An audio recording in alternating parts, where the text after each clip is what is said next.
Bueno, jóvenes, buenos días, ¿cómo están? Buenos días. Muchachos, vamos a continuar con la parte del sistema digestivo. Ya habíamos revisado primeramente la parte de cavidad oral. Ahora vamos a mirar la parte de tubos así. Bueno, entonces en cavidad oral había una estructura que era importante que se llamaba el estomodeo o boca primitiva. Recuerden que a partir de ese estomodeo o boca primitiva se empezaba a formar los primordios faciales y se dio lugar a toda la formación de lo que eran los labios y estructuras de la carne. El estomodeo o boca primitiva, recuerden que inicialmente estaba rodeado por una estructura que se llama la membrana bucofaríngea, pero luego esa membrana bucofaríngea desaparece y el paciente ya puede deglutir el líquido amniótico. Eso ocurre más o menos entre la semana 8 y la semana 10 de la gestación. Y acá tenemos pues la parte final del tubo digestivo, que sería la cloaca. La cloaca es una estructura que tiene una función dual, permite la salida de las heces y permite la salida de la orina. Eso en otras especies, como es el caso de las aves. En los seres humanos inicialmente hay una cloaca, pero más adelante la cloaca se divide en dos estructuras, una que viene siendo la parte relacionada con el sistema urinario, que sería la vejiga, y otra parte relacionada con el conducto anal, a través de un tabique que se llama tabique de Rentel, o también tabique conocido como recto vesical. Cuando el prostodeo no se le rompe la membrana cloacal que lo recubre, entonces vamos a tener una patología que se llama ano imperforado. En el ano imperforado no hay luz en el conducto anal. Como consecuencia, el paciente no va a poder defecar. Es una patología que puede tener susceptibilidad de ser corregida y abrir nuevamente el conducto para permitir que las heces puedan salir. En cuanto al primordio del sistema del aparato digestivo, en cuanto a lo que sería el tubo, le llamamos el intestino primitivo. El intestino primitivo se va a dividir en tres regiones: en un intestino primitivo anterior, en un intestino primitivo medio y en un intestino primitivo posterior. Al anterior también se le llama intestino faríngeo. Noten de pronto la conexión del intestino medio con el conducto encefalomesentérico. Eso nos permite a nosotros más adelante entender por qué cuando se produce la hernia fisiológica, las asas del intestino momentáneamente se meten en el cordón umbilical, mientras el hígado entre las semanas 6 y 10 está produciendo lo que serían los glóbulos rojos o eritrocitos. Y por último tenemos la parte final, que viene siendo el intestino posterior. Como ven en esta diapositiva, de cada uno de los intestinos, del anterior faríngeo, del medio y del posterior, se van a producir una serie de estructuras o de derivados. El intestino anterior, sus estructuras están intrigadas por lo que sería el vaso conocido como el tronco celíaco. Las arterias que llegan los órganos son ramas de ese tronco celíaco. Y aquí se forma desde lo que sería, en cuanto al tubo, desde el esófago hasta la segunda porción del poder, es decir, que se forma esófago, estómago y primera y segunda porción. Aquí también tiene como función la producción de las glándulas anexas. Estamos hablando entonces del hígado, vías biliares, vesícula biliar, páncreas y un órgano que de pronto no tiene nada que ver con el sistema digestivo, pero que sí deriva de allí, que viene siendo el vaso. Recuerden que el vaso es un órgano linfoide de tipo secundario, cuya función principal es la maduración de los linfocitos. La parte de lo que sería el intestino medio es la continuación del intestino anterior. Aquí se forma la segunda parte del duodeno, es decir, la tercera y la cuarta porción. Se va a formar Y1 e hilo, lo que completa el intestino delgado, y se empieza a formar entonces el intestino grueso. El ciego con su apéndice secal, el colon ascendente y la mitad derecha del colon transverso. Esto es irrigado por la arteria mesentérica superior. Y por último tenemos el intestino inferior o intestino posterior, el cual va a originar lo que sería la mitad izquierda del colon transverso, colon descendente, colon sigmoides, recto y todo lo que sería el conducto anal.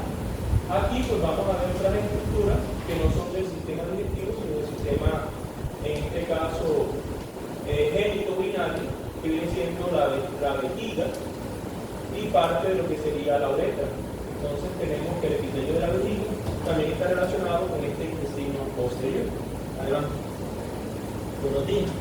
En histología, a ustedes les enseñan que el tubo digestivo está formado por 4 capas: mucosa, submucosa, muscular externa y una externa que sería serosa o adventicia. Comencemos de afuera hacia adentro. Cuando el órgano es intraperitoneal, pues tiene serosa, y cuando es retroperitoneal tiene adventicia. Como ven, ambas derivan del mesodermo, pero existe una particularidad, y es que en la serosa vamos a encontrar mesotelio, en la adventicia no vamos a encontrar mesotelio. El mesotelio pues es un epitelio plano simple que reviste la superficie externa de algunos órganos. En cuanto a los órganos, podríamos destacar el intestino delgado, en algunas partes tiene adventicia, y el esófago, la parte que está por fuera, sobre todo el cuello, posee adventicia. El resto todos poseen serosa. La capa muscular deriva del mesodermo esplándico o mesodermo visceral. En todo el tubo tenemos 2 capas concéntricas, una capa circular interna y una longitudinal externa. A eso le llamamos silo, como una silo, para recordarlo. Todo es derivado del mesodermo esplándico con alguna particularidad, y es que en el caso del esófago, aquí el mesodermo no sería derivado del mesodermo esplándico, sino sería derivado del mesodermo de los arcos faríneos, solamente para el esófago. ¿Por qué para el esófago hay esa particularidad? Porque recuerden que el esófago tiene los 2 músculos, tiene músculo liso y tiene músculo estriado esquelético. Eso explica por qué hasta cierta parte del esófago usted puede vomitar de manera voluntaria, porque hay músculo esquelético ahí, y el origen embriológico nos lo refuerza también. Vemos que en el estómago hay una tercera capa. Eso, más que embriológico, es histológico o fisiológico. Hay una capa oblicua, dado que nuestro estómago hace movimientos de licuado para formar el químico. Pero embriológicamente pues deriva del mismo mesodermo esplánico, el músculo liso. Y bueno, en medio de esas 2 capas, de la circular y la longitudinal, está este plexo, que se llama plexo mioentérico de Auerbach, mio de músculo y entérico de aparato digestivo. La función de ese plexo es permitir el peristaltismo del tubo digestivo. Él deriva del exodermo, pero exactamente de unas células que se llaman las células de la cresta neural. Las células de la cresta neural deben migrar hacia el tubo digestivo cuando se está formando para que el plexo se forme. En los pacientes que tienen megacolon congénito o enfermedad de Distel, no se produce esa migración del plexo mientérico de Auerbach. Por eso esa parte del colon queda sin peristalsis. Introduciéndonos un poco más al interior, vendría luego la capa submucosa. La submucosa noten que es derivada del mesodermo, tejido conectivo denso, irregular, colagenoso. Sin embargo, hay 2 órganos que tienen una particularidad, son el esófago también y el duodeno. Esos órganos tienen glándulas. Esas glándulas, ¿de dónde derivan? Derivan del endodermo. A pesar de que están aquí en la submucosa, que es de origen mesodérmica, las glándulas derivan del endodermo. Las glándulas del duodeno se llaman glándulas de Brunner. Son unas glándulas que producen bicarbonato. ¿Eso por qué lo hacen? Recuerden que el quimo es ácido. Y si llegara ese quimo ácido al duodeno, quemaría las paredes. Entonces, gracias a las glándulas de Brunner, se neutraliza ese quimo ácido, porque es un líquido rico en bicarbonato. Y las glándulas que estarían por aquí arriba en el esófago se llaman las esofágicas propias, o propiamente dichas. Esas glándulas que producen moco. ¿Por qué producen moco? ¿Por qué función tiene? Recuerden que en la cavidad oral tenemos las glándulas salivales mayores. Esas glándulas producen saliva, obviamente, y la saliva obedece en el bolo alimenticio. Entonces, cuando ya el bolo alimenticio pasa al esófago, se pasa un poco reseco. Y si pasara un poco reseco, que pudiera pasar con mi epitelio esofágico, se laceraría. Entonces, gracias a ese moco producido por esa glándula, no va a haber ninguna laceración. Y por último tenemos la capa más interna que se llama mucosa. La mucosa tiene un epitelio que todos derivan del endodermo, con una excepción en el caso del tubo, pues, que se llama el epitelio final del conducto anal. El epitelio final del conducto anal viene siendo el protodeo. Es el epitelio plano, estratificado, queratinizado, que se deriva del endodermo. El resto de las partes del tubo, todos los epitelios son endodermos. Recordando algo de su clase de histología, que creería que probablemente lo vieron o lo van a ver, el esófago es epitelio plano, estratificado, no queratinizado. El estómago, cilíndrico simple. A nivel del intestino delgado, epitelio cilíndrico simple, con microvellosidades y abundantes células caliciformes. En el colon se empiezan a perder las vellosidades y aparecen muchas más células caliciformes para compactar la formación de las heces. Todo eso deriva del endodermo. Luego tenemos una lámina propia o coreo, que es de tejido conectivo laxo. Sobre ella descansa el epitelio, y en esa lámina propia o coreo se encuentran unas glándulas. Tenemos las glándulas gástricas del fondo gástrico, acuérdense que son las que producen la pepsina, producen el ácido clorhídrico, derivan del endodermo. Y a nivel de lo que sería intestino delgado e intestino grueso, tenemos las glándulas del Liverpool, que ya profundizar pues ya son en la clase de histología, son 5 células. La diferencia fundamental es que la del colon no tiene células de Paneth, en cambio las del intestino delgado sí tienen células de Paneth. La célula de Paneth es una célula que participa en la defensa como función de macrófago. Y la pregunta sería, bueno, pero el colon tiene los alfa. El colon tiene, acuérdense, las placas de Tello, que son unos nódulos de linfocitos. Entonces, esa función de defensa la hacen allá esas placas. Y por último tenemos una muscularis mucosal, o muscular de la mucosa, que deriva también del mesodermo. Eso sería la generalidad, a manera de no repetir en cada organismo. Miren que siempre hay un proceso de regulación, hay unas sustancias que actúan como inductoras. Yo le resalté el ácido retinoico por una razón. El ácido retinoico es la vitamina A. Recuerden que en el sistema nervioso el ácido retinoico puede asociarse a malformaciones como serían, por ejemplo, la espina bífida quística y la anencefalia. Sin embargo, acá el ácido retinoico va a tener un papel regulador. Los factores de crecimiento fibroblástico muy importantes en la formación de todas las estructuras derivadas del mesénquima, y los genes OS y para-OS actúan como relojes biológicos o relojes moleculares. Nótese que hay una serie de genes los cuales se asocian a la producción de esos factores de transcripción. Situación que podríamos entender que si el gen que codifica el factor de transcripción PDX1, por ejemplo, que ayuda en la regulación de la formación del duodeno, se podrían asociar a patologías duodenales. ¿Cuáles son algunas patologías asociadas al duodeno? Puede ser la atresia del duodeno, puede ser la estenosis del duodeno, o puede ser un vólvulo a nivel del duodeno, por ejemplo. Con esto lo que quiero referirme es que si los factores de transcripción se ven afectados, los órganos a los cuales estos factores de transcripción regulan pueden asociarse con malformaciones.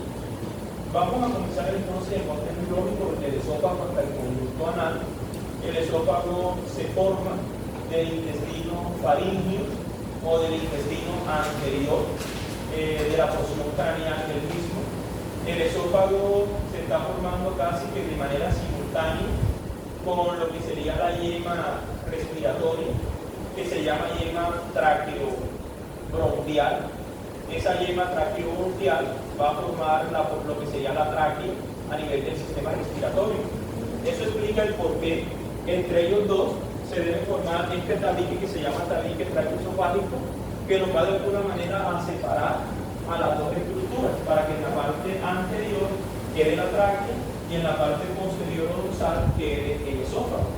El esófago hasta la semana 7 de gestación tiene un crecimiento bastante acelerado. En ese momento adquiere ya su longitud total o definitiva. Pero hay algo que va a ser común repetir, y es que todas nuestras estructuras que son órganos huecos, ellas tienen que experimentar un proceso de recanalización. Eso que claro, eso significa que antes eran órganos sólidos, y y que después de ese proceso de recanalización van a adquirir luz. Cuando el proceso de recanalización no se da, va a haber atresia, y cuando es incompleto va a haber estenosis. Entonces eso va a ser válido para el esófago, todo el intestino delgado, todo lo que sería la parte del colon. Entonces si no hay recanalización, hay atresia. Si es incompleta, habrá estenosis del órgano.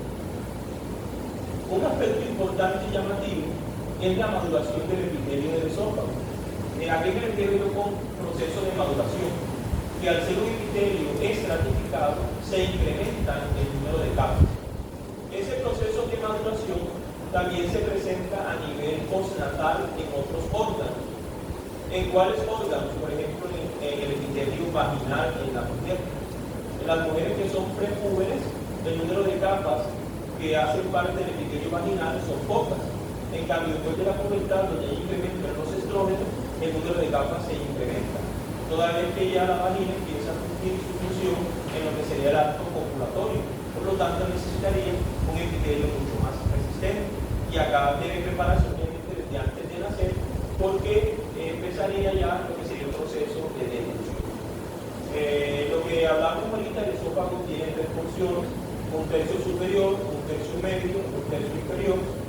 El tercio superior solamente es músculo esquelético, el tercio medio es combinación de los dos, y el tercio inferior es músculo liso. Lo que significa que hasta el tercio superior yo tengo la capacidad de manera voluntaria de devolver o regurgitar los alimentos. Y ya sabemos que ese músculo esquelético es derivado del mesodermo de los arcos faríneos, y el resto, que es músculo liso, deriva del mismo origen embriológico del resto de músculos de todo el tubo digestivo, que es el mesodermo visceral, también conocido como mesodermo esplánico. Acá en la figura podemos identificar en color azul al divertículo laringotraqueal y en color amarillo a lo que sería al intestino primitivo o anterior o intestino faríngeo, y aquí vemos en esta parte craneal la formación de lo que sería el esófago. Miren que en la figura A los dos se comunican de forma libre, en la figura B se empieza a formar el tabique, y en la figura C ya están completamente independientes del uno del otro. En el sistema respiratorio ya habíamos hablado de esto y hablamos de la fístula. Miren que cuando el tabique se forma de manera incompleta puede haber una fístula, que es comunicación entre los dos órganos. Esa sería una mera malformación que se pudiera encontrar. La parte histológica pues ya al principio la describimos completamente, y aquí vendría una patología que es de las más frecuentes en relación al esófago, se llama la atresia esofágica. La atresia esofágica se asocia en un porcentaje bastante importante a la fístula traqueosofágica, casi en el 85 o 90% de los casos la atresia se asocia a fístula. Y entonces la pregunta sería: ¿qué contenido puede pasar? O puede pasar contenido alimenticio o puede pasar ácido clorhídrico, dependiendo de dónde sea la fístula. Si es superior, pasará leche materna, y si es inferior, pues pasará ácido clorhídrico. En ambos casos, pues se va a generar una neumonía química, un proceso que va a generar inflamación de toda la vía respiratoria, puede conllevar a contaminación bacteriana, y es lógico que frente a un proceso de neumonía hayan signos clínicos como fiebre, tos, dificultad respiratoria, pero sería una complicación. De forma inicial, ¿cuáles son las manifestaciones clínicas que se presentarían cuando diagnosticar una atresia de esófago? Lo primero sería que en el examen físico de la madre embarazada yo detecto una altura uterina elevada para su edad gestacional. Eso se corrobora con una cinta métrica y con tablas de medida que cotejan número de semanas versus número de altura uterina. Luego vendría el examen ecográfico, donde puede evidenciar el poligramio. Poligramio significa que hay más de 1500 cc de líquido amniótico. Ahora, porque hay poligramios, recuerden que el niño no se puede tragar el líquido amniótico, pero el niño sí lo está orinando. Entonces eso significa que el líquido amniótico se acumula. ¿Qué más podemos mirar a través de la ecografía? Con una ecografía 3D, a partir del segundo trimestre en adelante, se puede ver la malformación ya evidente. Es decir, el ecólogo ecografista puede ver la presencia ya de lo que sería la atresia. En caso dado de que de pronto hubiera habido un diagnóstico prenatal, sin un diagnóstico postnatal, ¿Qué es lo que va a ocurrir al momento del nacimiento? Recuerden que el esófago está obstruido y antes ni siquiera de nosotros comer, nosotros tenemos una producción constante de saliva. ¿Qué pasa con esa saliva? No me la puedo tragar. Entonces la boca se me llena de saliva y eso se llama cialorrea. Cuando la mamá de manera instintiva inicia la lactancia con su hijo, a la leche no poder pasar, se tiene que devolver, se tiene que regurgitar y va a aparecer un vómito de contenido alimenticio, de contenido lácteo. Una forma entonces de corroborarlo es que el neonatólogo pasa una sonda nasogástrica, sonda que se queda detenida en el esófago y no permite que pueda continuar adelante. Vemos que hay un síndrome que se llama síndrome Baxter, en el cual además de encontrar la atresia de esófago, vemos también lo que sería la fístula traqueosofágica, vemos defectos en las vértebras, a nivel de lo que serían los cuerpos, ausencia de cuerpos vertebrales o vértebras fusionadas, vemos malformaciones en los miembros inferiores, a nivel de los huesos, sobre todo tibia y peroné, las cardiopatías congénitas, comunicaciones interauriculares o interventriculares, la atresia y la estenosis del ano, y vemos también lo que sería a nivel de extremidades superiores, sobre todo el radio, sería el hueso más afectado. Esta es la clasificación de lo que serían las fístulas asociadas a atresia. Nótense que en todas estas vemos atresia, por aquí hay atresia. Acá vemos el famoso, la del tipo en forma de H. Esta sería la que es en forma de H. Vemos que hay comunicaciones o fístulas. La más frecuente es esta, la del tipo A en el 90%. En la del tipo A la atresia es superior, por eso es que el paciente, la saliva se acumulaba, por eso era que la leche se devolvía. Pero miren que el segmento inferior se comunica con lo que sería la tráquea. ¿Y qué le continúa al esófago? El estómago. Y ustedes saben que en el estómago hay ácido clorhídrico. Ese ácido clorhídrico que regurgita pasaría para la tráquea produciendo la neumonía química de la que ahorita estábamos hablando. Esta es una imagen con medio de contraste que nos permite evidenciar la atresia. En este punto estaría la atresia y aquí vemos la presencia de la fístula inferior comunicando a esófago con tráquea. ¿Cuál sería el manejo? El manejo básicamente es hacer o cortar la fístula y hacer un corte o término terminal o una anastomosis término terminal. Se haría el corte acá arriba y se haría el corte por aquí, se irían los segmentos que están sanos. De esa manera se podría lograr, como quien dice, resolver el problema. Ahora, si de pronto la atresia afecta a todo el órgano, ya los alimentos no podrían entrar por boca, tendrían que entrar directamente por estómago. Entonces hay que hacer una abertura a nivel del estómago para que el alimento ya previamente procesado se administrara al estómago y de esa manera el paciente se pudiera alimentar. Porque por sonda nasogástrica no podría tampoco porque hay cierre en ese punto. Si se lograra hacer la cirugía reparadora, mientras la cirugía cicatriza y demás, se alimenta a través de nutrición parenteral, es decir, a través de un vaso sanguíneo central. Esta es otra anomalía del esófago, el esófago corto.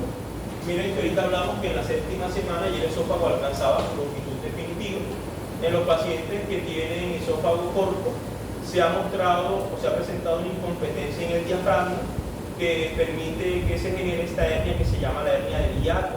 La hernia de hiato es una consecuencia de ese esófago corto. Cuando el paciente que tiene hernia de hiato come comidas bastante copiosas, entiéndase por copiosa, abundante, va a producirse una sensación de llenado en esta área, lo cual puede generar dolor. Entonces puede convertirse incluso en una urgencia quirúrgica. Recuerden que todas las hernias en algún momento pueden estrangularse, y si la hernia se estrangula no le llega irrigación a ese tejido, y los tejidos que no se irrigan hacen isquemia, y después de la isquemia viene la necrosis, y la necrosis pues es la muerte del tejido permitiendo que las paredes se abran y el contenido que está en el aparato digestivo salga al peritoneo, produciendo una peritonitis. Entonces todo tipo de hernias, sean congénitas o sean adquiridas, deben ser tratadas de forma precoz para evitar esa complicación. Proseguimos con el intestino faríngeo anterior, pero ya sería la porción caudal. La porción caudal da origen al estómago.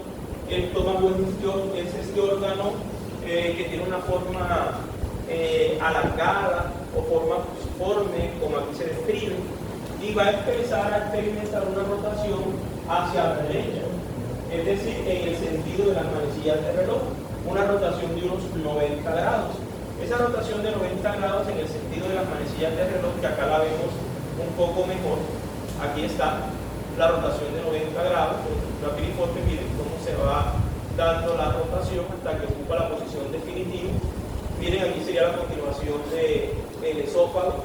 Aquí está el proceso de vaporización, para los procesos de recanalización, hacen entonces que el estómago adquiera un crecimiento desigual, presentándose la presencia de dos curvaturas, una curvatura menor que es de tipo cóncava y una curvatura mayor que es de tipo convexa, que es esto que estamos visualizando en este punto. Aquí nosotros podemos observar ya el estómago, una posición definitiva, algunos lo describen como un órgano en forma de bota, y podemos entonces nosotros visualizar las regiones anatómicas. Aquí vendría el esófago, la terminación del esófago, y abre un esfínter que se llama esfínter esofágico inferior, el cual evita que el ácido clorhídrico reconduya hacia el esófago. Esta parte de aquí, ¿cómo se llama? La primera porción. El cardia, después del cardia acá en el fondo, esto sería el cuerpo andropilórico y por acá estaría el píloro. Estos son los dos esfínteres, el esofágico inferior y el píloro. Resulta ser que el píloro tiene una función importante de regular el paso del estómago hacia el duodeno. Recuerden que en el estómago se llama quimo y acá en el duodeno se llama quimo. Al ser un esfínter es muscular, es músculo liso a ese nivel. Por otra parte vemos que alrededor del estómago, que es el órgano que se empieza a formar, que es todo intraabdominal, empiezan a formarse unas estructuras derivadas del mesogástrico, que son las bolsas epiploicas o umentales, que también se llaman aumento mayor o bolsa epiploica menor o aumento menor. Estas bolsas epiploicas u aumentos mayores y menores están relacionadas en cierta parte con las curvaturas que presenta el estómago y van a formar todo lo que sería la parte de los mesentelios. Acá la podemos ver mejor, lo que sería la parte de las bolsas momentales u aumento. Aquí vemos el aumento mayor en relación con la curvatura mayor, y por acá podemos ver lo que sería el aumento menor o mesogastrio dorsal en relación con lo que sería la curvatura menor.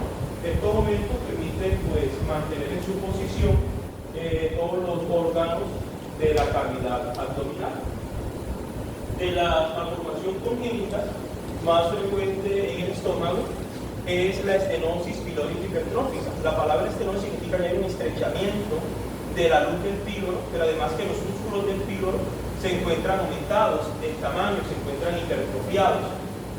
La estenosis se va a caracterizar por la presencia de distensión abdominal.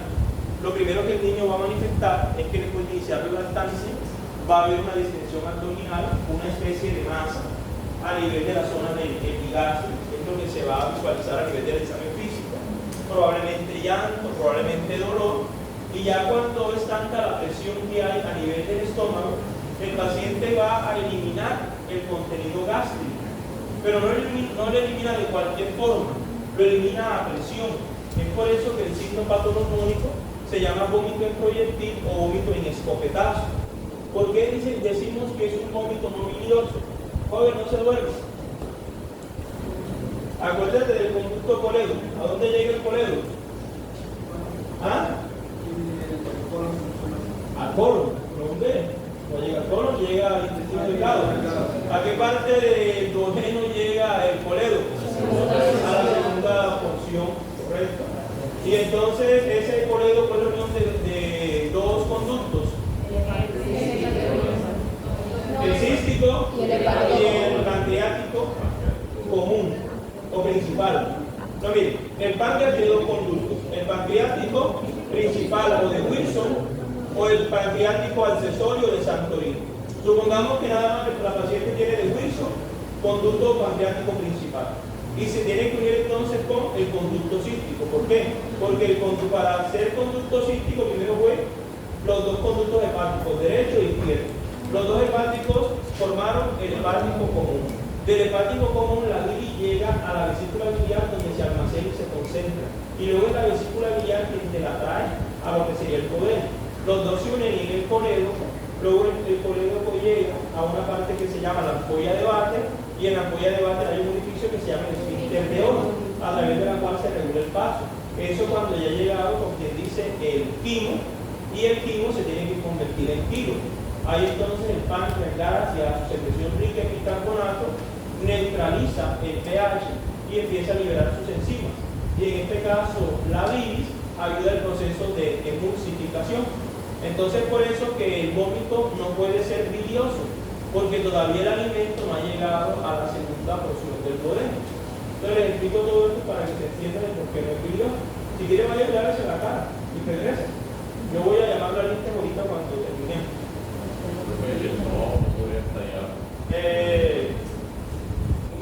No se presenta como tal estallido porque acuérdate que es un estrechamiento de la luz, no hay atresia. Entonces, como hay es un estrechamiento de la luz, el líquido va, en este caso, a salir por el orificio superior, que es la boca. Y como está tan estrechado, va a salir a presión. Ahora, en este momento, alguien de aquí presenta un vómito de proyectil. Yo no voy a pensar que él tiene atresia de estenosis hipertrófica del píloro, porque eso es algo congénito. Y eso se descubre al momento del nacimiento. Y obviamente hay que hacer una pilorectomía, como dice ahí, que es una disminución del tamaño del músculo para que mejore. Yo entonces pensaría que alguno de ustedes puede tener una meningitis o una meningoencefalitis. Le preguntaría, ¿ha tenido cefalea? Le exagero el cuello, pues tiene rigidez de nuca. O le digo que se quite el zapato y le sobo aquí la planta del pie y en vez de que le dé cosquilla y haga una flexión y hace una extensión, que es un signo de vaginismo. Y si lo logro acostar sobre el escritorio, cojo y le flexiono el músculo y el paciente automáticamente le dobla el cuello, confirmándome que tiene irritación benigna. Traducido, que el vómito en proyectil, cuando ya es postnatal, no es esto, sino que son patologías del sistema nervioso. Para que no se vayan con esa idea y entonces crean que el paciente ya adulto presenta esa patología. Aquí tienen la cavidad gástrica completamente distendida debido al proceso de la estenosis hipertrófica del píloro. Aquí está la parte del conducto pilórico entenosado, fibrosado, al cual hay que hacerle la corrección. Otra cosa que les quería comentar era que el ácido clorhídrico, al ser eliminado de forma constante, va a producir una alcalosis metabólica en el paciente. Entonces, una de las complicaciones del paciente que tiene estenosis e hipertrofia congénita del píloro es que puede hacer una alcalosis metabólica y también puede presentar alteraciones hidroelectrolíticas por la pérdida de agua y de electrolitos que está mostrando como tal. Y si el proceso no se corrige mucho a tiempo, puede haber desnutrición proteico-calórica, problemas con el crecimiento con lo estatoral del niño. Terminando con el estómago, pasamos al duodeno. El duodeno es un órgano con origen embriológico dual, es decir, las dos primeras porciones derivan del intestino anterior, la tercera y la cuarta derivan del intestino medio, por lo tanto recibe irrigación de los vasos, recibe irrigación de la arteria mesentérica superior, recibe irrigación del tronco celíaco. Las ramas del tronco celíaco que lo irrigan son las arterias hepáticas. ¿Qué podemos denotar en el duodeno? El duodeno tiene forma de C. El otro tenía forma piriforme, este tiene una forma de C. También experimentar un giro hacia la derecha, el duodeno. Y hay unas relaciones anatómicas importantes. El duodeno está cerca del páncreas. Eso explica por qué el páncreas puede generar una obstrucción del duodeno, cuando se genera lo que se conoce con el nombre de páncreas en anillo o páncreas anular. Al igual que el esófago, que ahorita mencionábamos que hace un proceso de recanalización o un proceso de vascularización, el duodeno también lo tiene que hacer. Y ya saben que si el proceso es incompleto, habrá estenosis del duodeno, y si el proceso nunca se da, va a haber como tal un fenómeno, en este caso, de atresia. Aquí vemos la estructura en forma de C, que es la que estamos viendo en amarillo. Lo que ven de color verde viene siendo el páncreas. El páncreas tiene dos yemas, una yema dorsal y una yema ventral. La yema dorsal y la ventral se fusionan, pero a veces la yema ventral sale doble, sale bífida. Y cuando la yema ventral sale bífida, el páncreas, en vez de ponerse en esa localización como le ven allí, forma una estructura anular que me comprime al duodeno. En la figura que está viendo acá en color de amarillo, en la A, vemos todo el órgano completamente sólido al 100%. En la figura B estamos viendo el proceso de recanalización que se está presentando. Ahí lo que hay es una apoptosis, una muerte celular programada, gracias a los genes OS y para-OS, de los que ahorita hablamos al inicio. Entonces tenemos la atresia de duodeno. En la atresia de duodeno va a haber un cierre completo de la luz del órgano. Hay algunos genes relacionados con el cromosoma 21 que regulan este proceso, que pueden interferir, de tal manera que en los pacientes con trisomía 21 que tienen el cromosoma duplicado van obviamente a tener los genes duplicados, y si los genes están mutados, esos que regulan el proceso, va a haber una mayor propensión de que los niños con síndrome de Down presenten la atresia. Aquí, al igual que en el esófago, va a haber polidrácnios, va a haber aumento de la altura uterina. Sin embargo, la diferencia va a ser cuando nazca. Aquí no hay cialorrea, porque aquí el paciente sí se puede tragar la saliva. La saliva pasa al estómago, al esófago, llega al duodeno. Lo que sí es que cuando el alimento llega al punto de la atresia duodenal, el alimento se tiene que devolver. Ahora, aquí habría que buscar un abogado para que nos diga dónde fue, en este caso, la atresia duodenal, pero regularmente es en la tercera y cuarta porción, lo que significa que ya ha pasado el conducto coledo. Por lo tanto, el vómito de la atresia duodenal siempre es un vómito vidrioso. Y es vidrioso porque regularmente se da entre la tercera y la cuarta porción del órgano.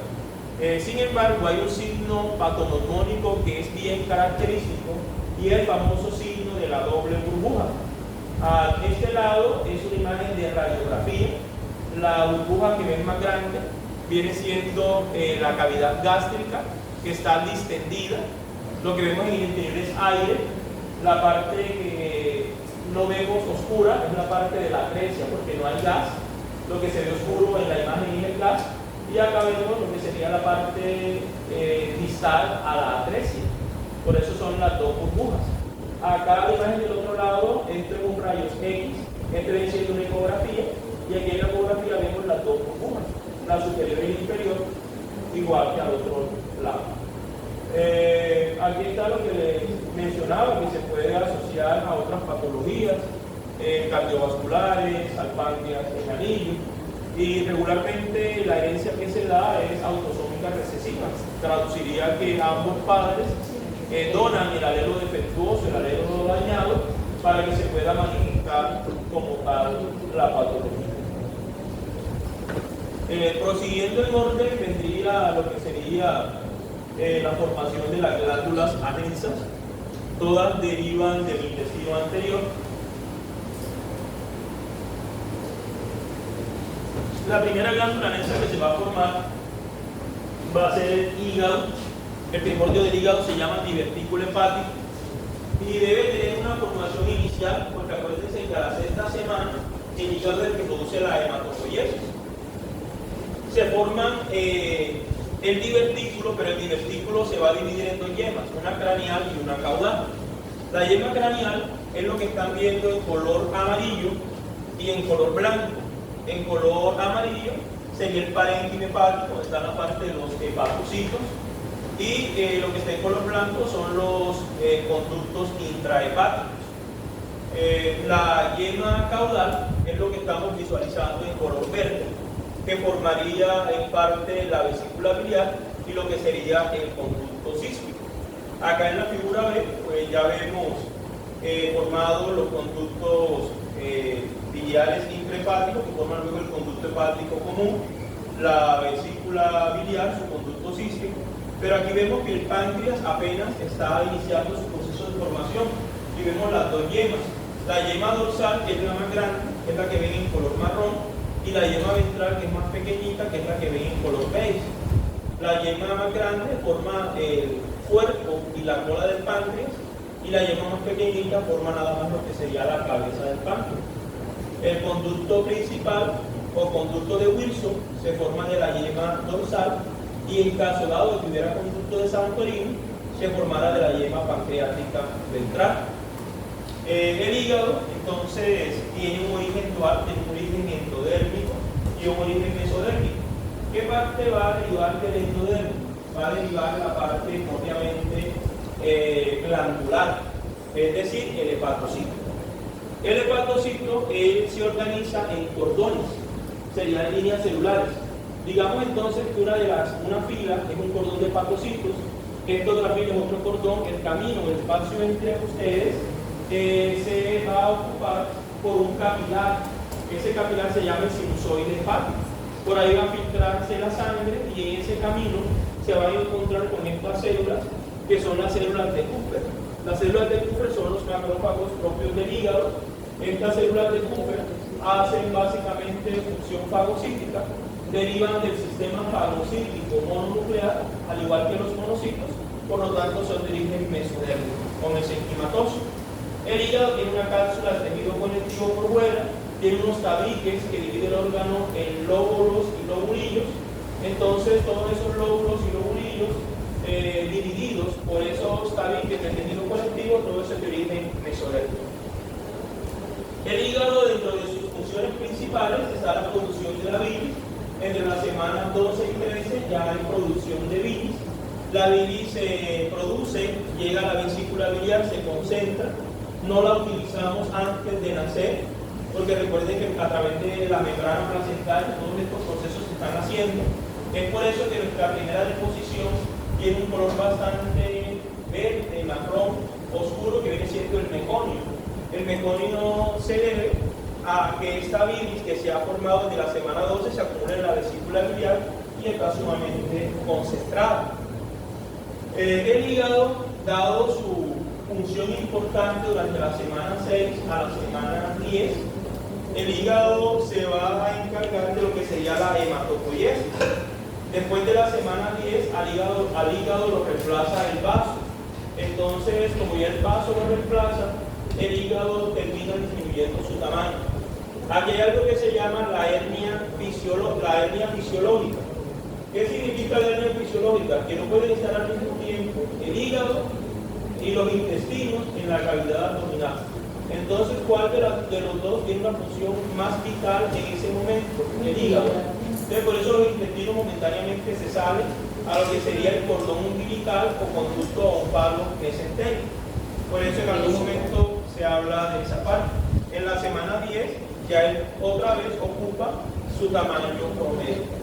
Entonces tenemos la yema caudal de lo que sería el divertículo hepático, que da lugar a la formación de la vesícula biliar, lo que sería el conducto cístico.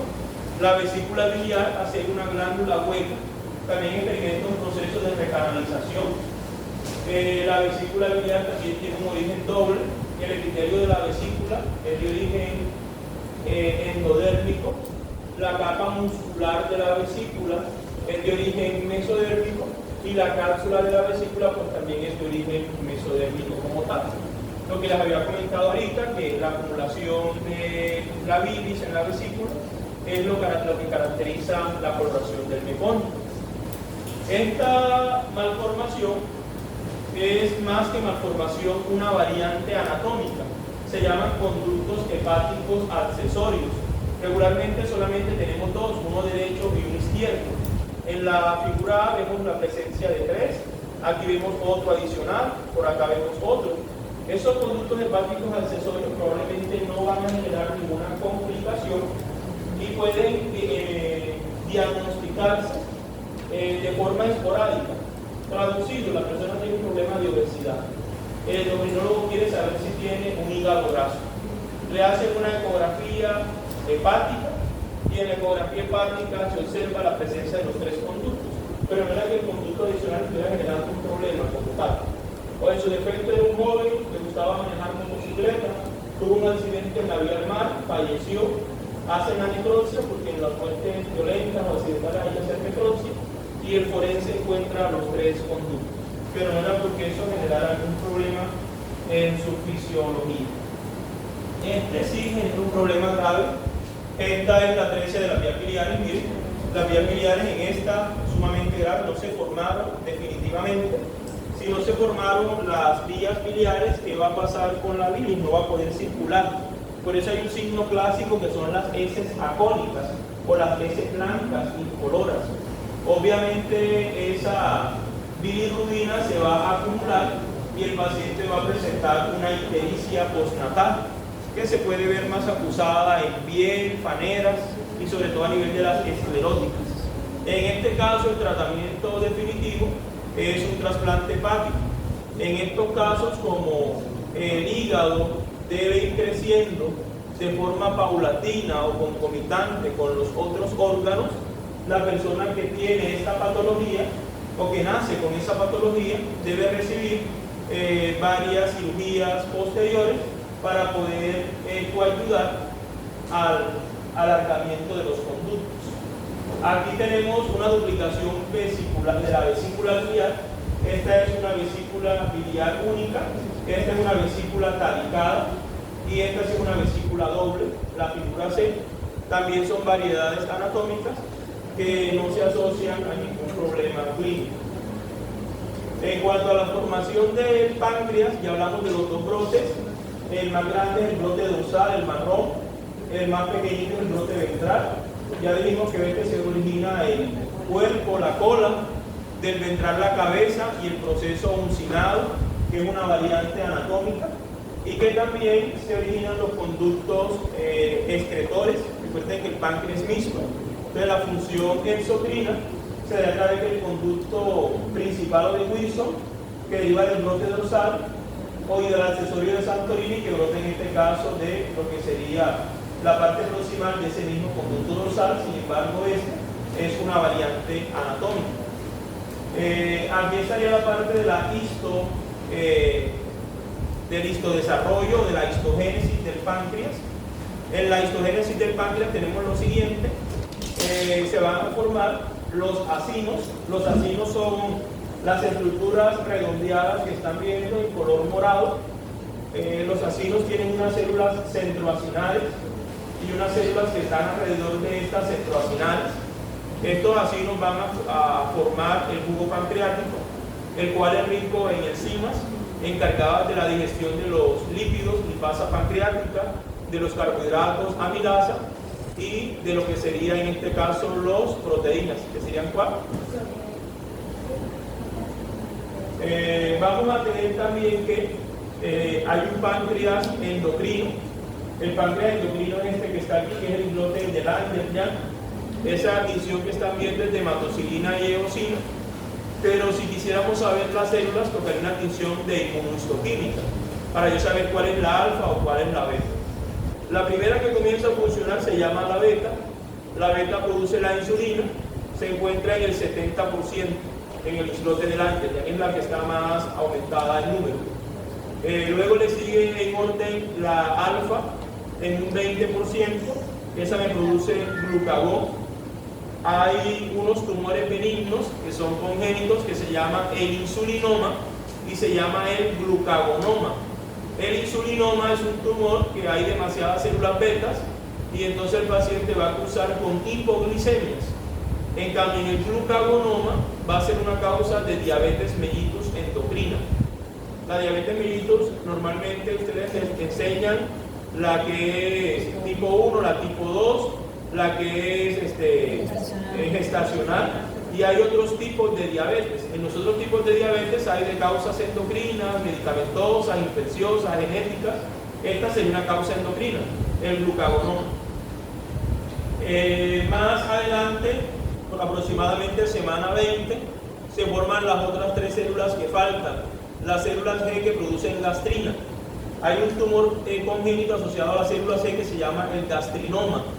El gastrinoma es un tumor que produce mucha gastrina, y la gastrina es la hormona que se encarga de estimular a las células parietales para que produzcan ácido clorhídrico. Los pacientes que nacen con gastrinoma van a presentar problemas como sería, por ejemplo, una úlcera gástrica o una úlcera duodenal. Las otras dos empiezan a funcionar más bien en la vida postnatal, y son las células delta que producen somatostatina y las células PP que producen el polipéptido pancreal. Por acá tenemos entonces una correlación clínica que sería la diabetes gestacional. La diabetes gestacional presenta la placenta, porque la fisiopatología está relacionada con la placenta. Tenemos que la placenta se encarga de producir varias hormonas, como el lactógeno placentario, el factor de crecimiento placentario, que es como homólogo al factor de crecimiento, o hormona de crecimiento. Forma también lo que sería cortisol, forma estrógenos y forma progesterona. Todas esas hormonas se van a ver muy incrementadas durante la gestación, y todas esas hormonas que he mencionado, cortisol, estrógenos, progesterona, lactógeno placentario y factor de crecimiento placentario, ellas son hormonas que producen una resistencia a la acción de la insulina. Pues si hay resistencia a la acción de la insulina, va a haber tendencia a que exista una hiperglicemia materna. Eso recuerden que lo diagnostican con el test de O'Sullivan, que hay glicemias en ayunas y glicemias postprandiales. Pero no vamos a ahondar mucho en eso. Digamos que en ayunas mayor a 126 y postprandial mayor a 200. Y si fuera la hemoglobina glicosilada mayor a 6.5. Entonces, ¿qué pasa con la señora diabética? La señora diabética empieza a ser manejada con insulinas. No puede ser manejada con hipoglicemiantes porque son teratógenos. Pero a pesar de todo eso, la sangre, que lleva bastante glucosa en su interior, va a salir. La hiperglicemia materna se convierte en hiperglicemia fetal. Pero recuerden que el páncreas del niño sí está sano, ese sí está trabajando al 100%. Entonces, cova nueva siempre va a re bien. ¿Y qué hace el páncreas del niño? Dispara pulsos grandes de insulina. ¿Y qué hace esa insulinema? Entonces, abro paréntesis. La insulina es una hormona anabólica. ¿De qué es una hormona anabólica? De lo que viene siendo la parte de los lípidos. Y si es una hormona anabólica de los lípidos, ¿qué favorece? Favorece lo que es las proteínas, favorece la lipogénesis e inhibe la lipólisis. Es por eso que ven el niñito que está aquí a la derecha, que es un niño macrosómico, porque en su tejido celular subcutáneo hay una acumulación o un exceso de lípidos. Para que sea macrosómico, al momento de pesarlo, debe pesar más de 4 kilos, que será lo mismo de más de 4.000 gramos, o lo que sería lo mismo de más de 8 libras, en diferentes unidades de medida. ¿Ese niño será que es más sano que los otros? No, tiene más problemas. Cuando recibe un niño macrosómico, no lo dé de alta del hospital, déjelo hospitalizado 48 horas, lo canalizan con dextrosa al 5%, y la mamá inicia su lactancia materna normal. ¿Para qué lo canalizan con dextrosa? Porque él está acostumbrado a la hiperglicemia. Entonces, cuando tú le cortas el cordón umbilical, ya no va a tener la misma hiperglicemia. Pero él, por automatismo, su célula beta va a disparar pulsos grandes de insulina. ¿Qué pasaría si usted no lo canalizara con dextrosa? Hace una hipoglicemia neonatal y sus células neuronales pueden afectarse. Acuérdense que todavía estamos en la plasticidad neuronal. Entonces, una hipoglicemia severa puede generar daño cerebral en ese paciente. Miren que el brote pancreático ventral es dual o es bífido. El brote pancreal ventral bífido es el que se asocia al páncreas en anillo o páncreas anular. ¿Cuáles son las complicaciones del páncreas anular? Pues sobre el mismo órgano, más posibilidad de inflamación, que sería la pancreatitis. Como comprimen al duodeno, que puede generar una obstrucción intestinal. Y nótese también que hay una asociación importante con el síndrome de Down, lo que traduce o explica que en el cromosoma 21 hay varios genes relacionados con la formación de lo que sería el intestino anterior. En cuanto al intestino medio, el intestino medio tiene forma de U. Algunos dicen que tiene forma de asa. Ahora, ¿qué es una asa? Yo creo que todos han ido a una fiesta alguna vez y han visto que en la mesa donde ustedes se sientan colocan una hielera. Y en la hielera colocan un instrumento que permite sacar los hielos. Eso es un asa. Eso es un asa. Entonces, por eso es que aquí la diapositiva dice que es un asa. Ahí tienen el asa. El asa se forma alrededor de esta arteria que se llama la mesentérica superior. Esta asa tiene dos extremos. El craneal, que es la continuación del duodeno, este que está aquí, y que va a formar el extremo craneal. Va a formar la tercera y la cuarta porción del duodeno, yeyuno e hilo. Esta es la porción caudal. ¿Qué me forma la porción caudal? La porción caudal me forma el ciego, me forma el apéndice, el colon ascendente y la mitad derecha del colon transverso. Luego, ¿qué va a pasar? Va a pasar una rotación de menos 270 grados en el sentido de las manecillas del reloj, que es lo que exactamente se está describiendo aquí. Esta imagen puede variar en algunos textos, sin embargo ya les aclaré. Les dije que de la porción craneal se forma todo el hilo y de la caudal se forma el resto del estructura. Aquí vemos la hernia fisiológica. En la hernia fisiológica estamos viendo que el hígado ocupa una parte importante de la cavidad abdominal. Vemos entonces cómo las asas intestinales salen hacia el cordón umbilical a través del conducto onfalomesentérico, y aquí las estamos visualizando. Pero vemos que después de la semana 10 ellas tienen que volver a su sitio habitual. Aquí estamos viendo cuando regresan nuevamente y el hígado ya ocupa su posición característica. Esto también mejora en parte por otras cosas, porque los riñones ya empiezan a ocupar una posición retroperitoneal. Recuerden que los riñones no están en ese sitio, los riñones están aquí en la pelvis y ellos inician un proceso de ascenso. En este momento ya están en una posición retroperitoneal, lo que indica que la cavidad abdominal va a estar más amplia. Aquí tenemos una patología que es el onfalocele. El onfalocele es la persistencia de la hernia fisiológica. El onfalocele se asocia a varias anomalías cromosómicas y varias anomalías genéticas. Podemos ver que los niños con onfalocele, muchos se afectan a defectos cardíacos que son bastante manifiestos, labio leporino y paladar hendido, y defectos urogenitales, que puede ser el labio imperforado, por ejemplo, riñones en herradura. Entre mayor sea el defecto, entre mayor sea la herniación del onfalocele, se puede producir una disminución en el desarrollo de los pulmones. Esto se llama hipoplasia pulmonar. Ya lo habíamos visto en el sistema respiratorio, y creo que dijimos que una persona que nazca con hipoplasia pulmonar no va a poder sobrevivir, porque en la hipoplasia pulmonar los pulmones no se han desarrollado en tamaño. De pronto se han madurado, de pronto sí tienen neumocitos, pero el tamaño de ellos es bastante pequeño, lo que impide que puedan hacer el proceso ventilatorio adecuadamente. ¿Saben dónde más hay hipoplasia pulmonar? En la genesia renal bilateral. La genesia renal bilateral, que es la ausencia de los dos riñones, se asocia a hipoplasia pulmonar. Ahí tienen el niño con el onfalocele, es un varón, aquí se ven los genitales. Es más frecuente que se presente en el sexo masculino que en el sexo femenino. Si ustedes visualizan el saco herniario, este está necrótico, este está viable, todavía las vísceras, miren que se ve un color rosado pálido.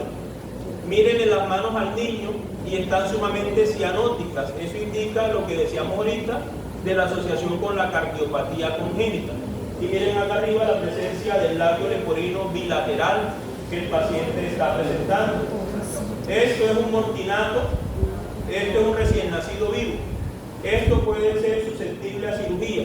En la cirugía lo que hacen es que reducen, en este caso el saco herniario, con el riesgo de que al momento de reducirlo pues pueda haber infección de las asas, o de pronto pueda haber necrosis de las asas, pero tienen corrección quirúrgica, se reducen y utilizan una especie de malla quirúrgica. La malla quirúrgica permite de alguna manera aguantar esa área, porque recuerden que donde está el fallo los músculos abdominales no se formaron adecuadamente. Entonces, eso se extingue a corrección. Tenemos la hernia umbilical congénita. En la hernia umbilical congénita sí todo regresó a su lugar, sin embargo quedó un pequeño defecto a nivel del conducto onfalomesentérico, que a futuro viene siendo el ombligo de nosotros. Entonces hay un defecto en la pared muscular del ombligo. Es por eso que se puede dar esa hernia fisiológica. ¿Qué se va a herniar por ahí? El saco herniario está formado por el epiclón y en el interior pues hay asas intestinales. Ya sabemos obviamente que en la parte externa, a diferencia de aquel que lo que genera el cordón umbilical, acaba de haber piel y tejido celular subcutáneo.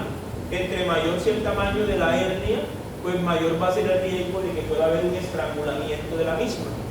Cuando el niño está haciendo deposición y puja durante el llanto, durante la lactancia, es cuando la hernia se va a ver más manifiesta. De hecho, cuando los que han tenido hernia han ido al cirujano a que los evalúe, siempre le dicen que pujen, que se agachen, que hagan ciertas maniobras que aumenten la presión intraabdominal. Aquí se ve la hernia umbilical congénita. Aclaro, esta hernia también puede ser adquirida. Los señores que trabajan, por ejemplo, en gran abastos, que son coteros, que cargan bultos y no se colocan su equipo de protección especial y demás, puede generarse una hernia de este tipo, hernias inguinales. Pero esta de tipo es congénita. La gastrosquisis es también otro defecto en la pared abdominal. Se ve más del lado derecho que del lado izquierdo. Es también más frecuente en hombres que en mujeres. Aquí no van a estar dentro del cordón umbilical, van a estar lateralizadas o a un lado del cordón umbilical. Los órganos van a estar bañados por líquido amniótico. Podemos encontrar asas intestinales, pero podemos encontrar otros órganos, por ejemplo el hígado. Algunas de las, teorías que se han tenido frente a la fisiopatología es que se debe a lesión isquémica, y en este caso han hablado de alteraciones de la arteria onfalomesentérica derecha, o que ha habido una involución de la vena umbilical derecha de forma precoz. Acuérdense que hay dos venas umbilicales, derecha e izquierda, después queda una sola, pero han hablado de que hay una involución temprana de la misma. Aquí podemos ver al paciente con la gastrosquisis, no tengo los genitales, que es un varón. Miren aquí el cordón umbilical lateralizado.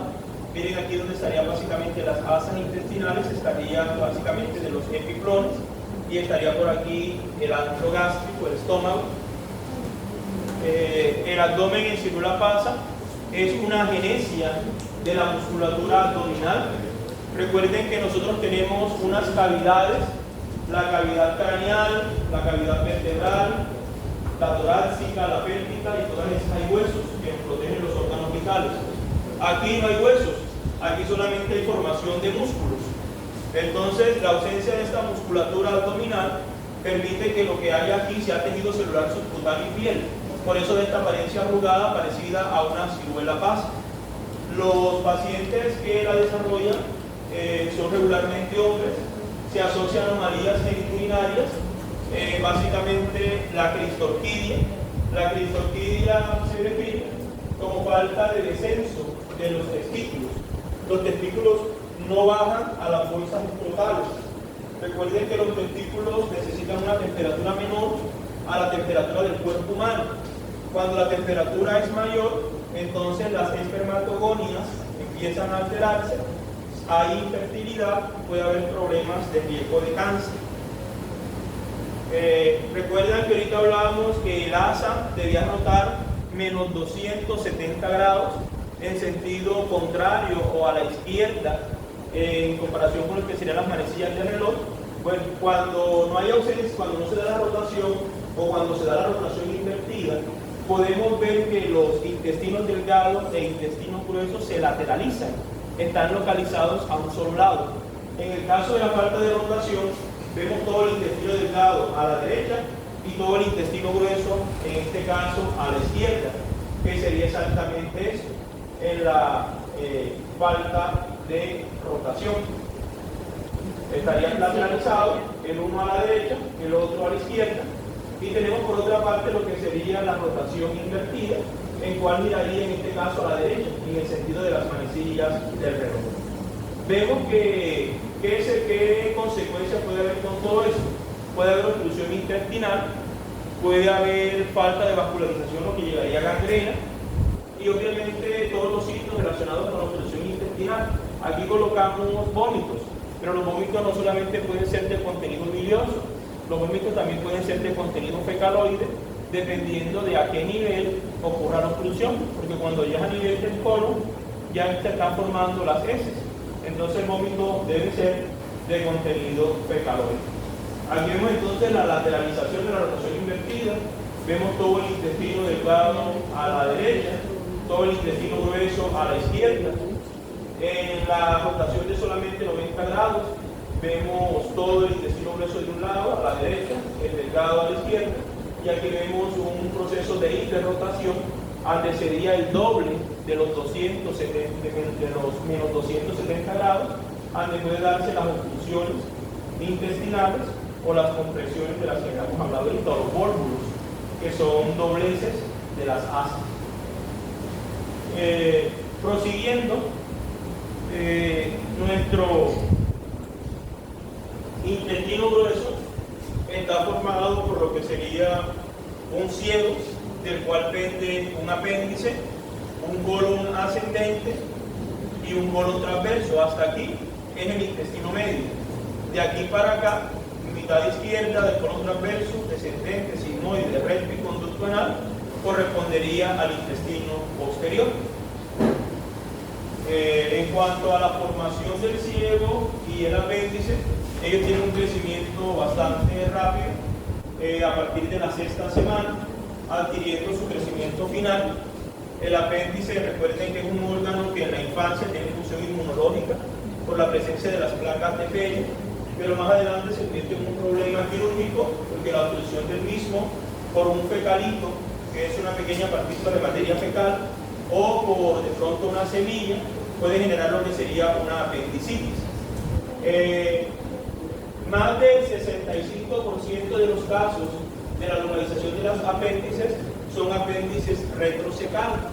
Cuando ustedes vayan a semiología, les enseñarán una serie de maniobras a través de los cuales uno examina al paciente para identificar si está presentando apendicitis, que son signos de irritación o inflamación. Esos signos clínicos presentes en la apéndice retrocecal van a estar ausentes en un apéndice perdiana, en un apéndice subhepático. Entonces eso va a retrasar como tal el diagnóstico. Y al retrasarse el diagnóstico, la apéndice se empieza a llenar de líquido, se empieza a dilatar y es posible que pueda perforar.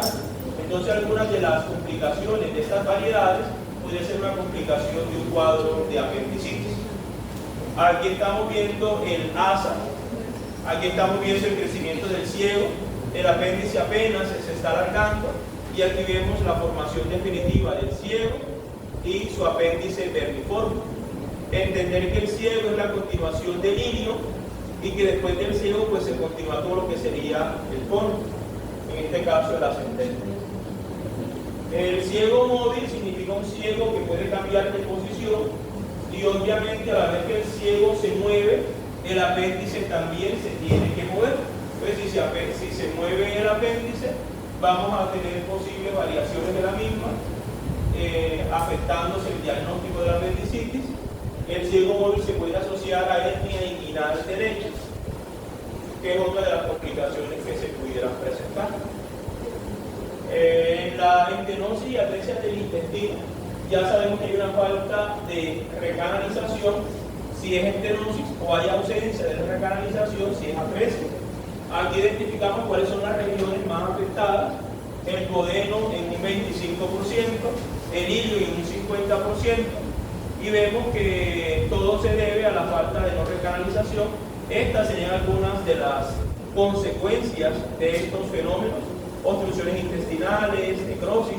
¿A qué se puede deber además de la falta de recanalización? A afectación o fallo en la angiogénesis. Recuérdense que nosotros hablamos de vasculogénesis y hablamos de angiogénesis. Cuando esa angiogénesis se afecta la microcirculación y al tejido tornal isquémico, pues se va a afectar su proceso de canalización. El divertículo de Meckel es una proyección de la asa intestinal, es una malformación más frecuente en varones, se torna a localizarse en el lado derecho. Este divertículo es por eso que puede ser confundido con una apendicitis, porque la localización es del lado derecho. Pero resulta algo muy particular con el divertículo de Meckel. Regularmente en el divertículo de Meckel encontramos tejidos que hacen parte de otros lugares, como cuáles, tejido pancreático ectópico, sobre todo insulinomas, tejidos productores de insulina, o tenemos gastrinomas, tejidos productores de gastrina, lo que puede tener como consecuencia que el paciente que tiene el divertículo de Meckel esté presentando úlceras gastrointestinales o esté presentando cuadros de hipoglicemia, o si fuera un glucagonoma, cuadros de hiperglicemia. Prosiguiendo con el intestino posterior, ya habíamos hecho referencia a cuáles son los derivados del aparato digestivo. Sin embargo, yo les había comentado que otras estructuras que no hacían parte del aparato digestivo se formaban de aquí, como es el epitelio de una parte del epitelio de la vejiga y lo que sería una porción de la uretra. Todo el intestino posterior está irrigado por ramas o derivados de la arteria mesentérica inferior. Y hablamos en su momento de la cloaca, ya vamos a terminar, para que no se preocupen. La cloaca es un conducto que permitía salida inicial de heces y de orina, pero que gracias a la formación de este tabique, que se llama tabique urorectal, podemos, en este caso, dividir las dos zonas. Miren que es igualito a lo que dijimos al inicio con el esófago y con la tráquea. Ayer era tabique traqueoesofágico, este tabique urorectal. En la parte dorsal está el recto y parte del conducto anal.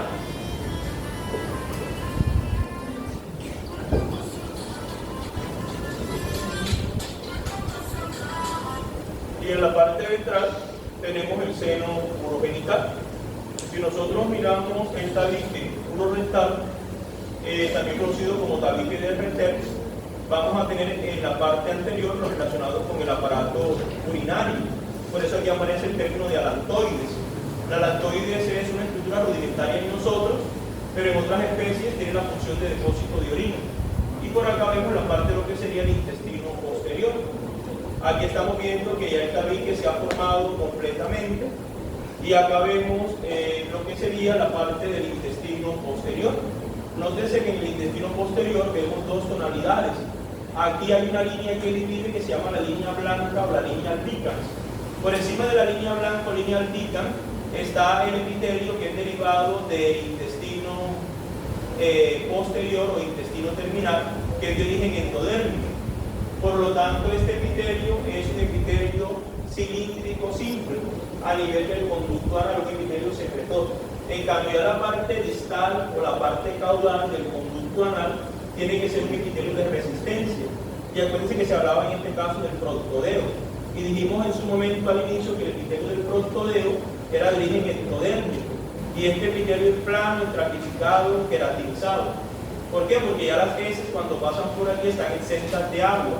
Entonces se necesita un epitelio protector que evite que las paredes finales del conducto anal sean laceradas por las heces.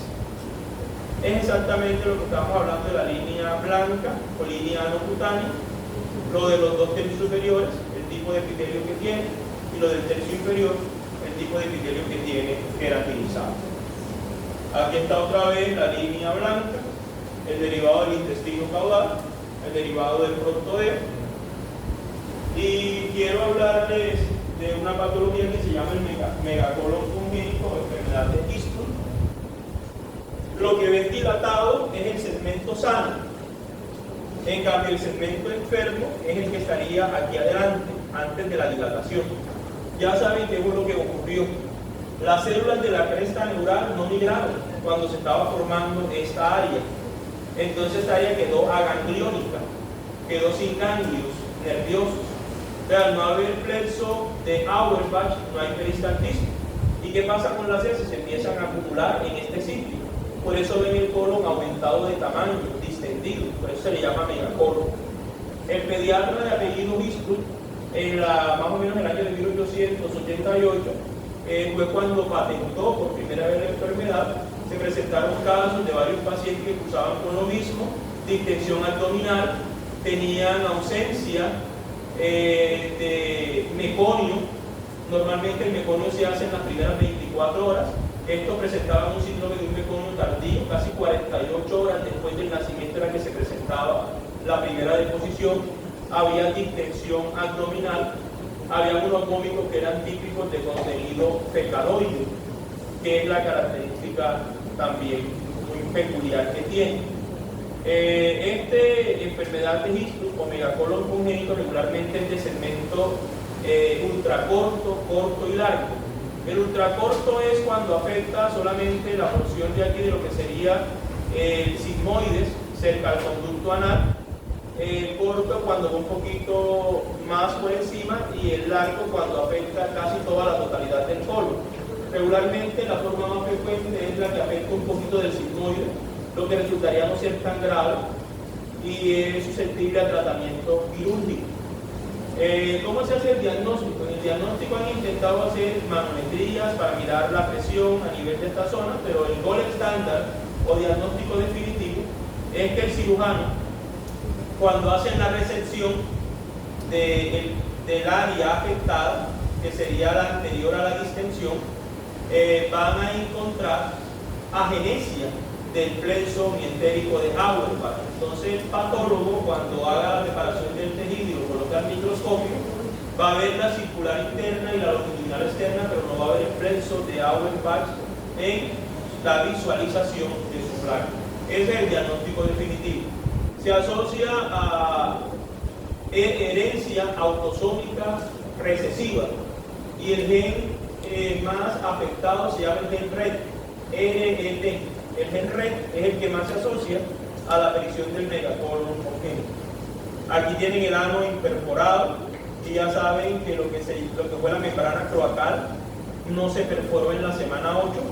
Acuérdense que este ano imperforado hace parte del síndrome Bartter, o sea que este paciente puede presentar otras anomalías adicionales, como el abdomen en ciruela basa que están viendo por acá también. Y al parecer, bueno, habría que palpar, pero puede tener también cristocito. Ahí es difícil de identificar.